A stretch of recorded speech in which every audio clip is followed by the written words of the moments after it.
question is, why are the ladies not allowed to divorce their husbands in Islam? Sister asked the question that why aren't the ladies allowed to divorce their husband?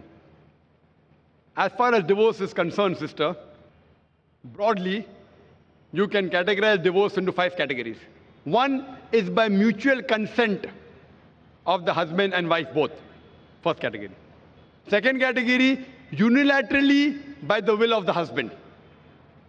Third category, that if it is mentioned in the nikah nama, when a woman is marrying a man, if she mentions the contract, by default, the authority is given to the man in the Quran.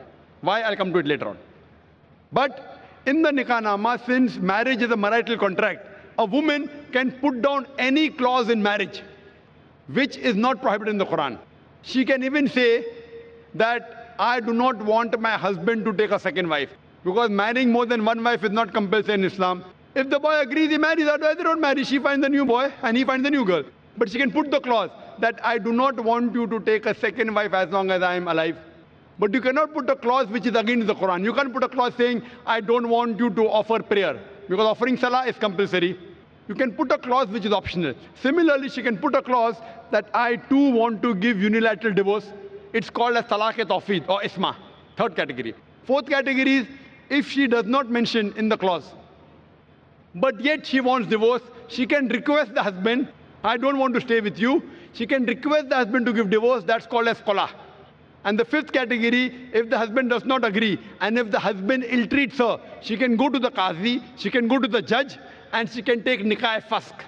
That means nullification of the marriage. If the husband ill-treats her, does not give her her rights, she can go to the judge and she can nullify the marriage. So even a woman can take divorce. But under normal circumstances, the man has been given the authority. Why? Because in marriage, the person who's the loser is the man, not the woman. The woman gains. If you heard my talk last week on last Saturday, in the talk, Women's Rights in Islam, Subjugated or Protected, I mentioned that during marriage, the woman is on the receiving side. The Quran says in Surah Nisa, chapter 4, verse number 4, that give to the woman in marriage a marital gift, mahr. In marriage, it is the husband who gives to the would-be wife an amount, a mahr. And mahr can be any amount.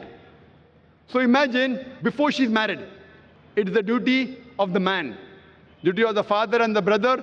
After she's married, it's the duty of the husband and the son to look after lodging, boarding, clothing, all financial aspects. And if divorce takes place, it's the duty of the parents to look after her.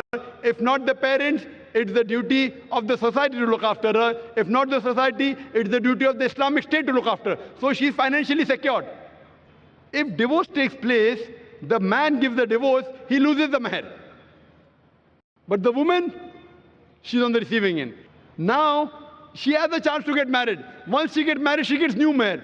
And the man, when he has to marry another woman, he has to give new mahr.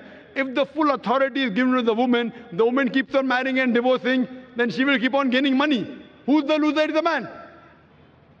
So Almighty God even protects the man's status. Otherwise, I have to give a talk on man's rights in Islam. Because if a divorce takes place, man is more of a loser than a woman, financially and otherwise. Woman gets protection from the family, from the society. So because of that, Allah Almighty God has secured the man. But yet if the woman wants, she can mention in the marital contract, she too can give divorce.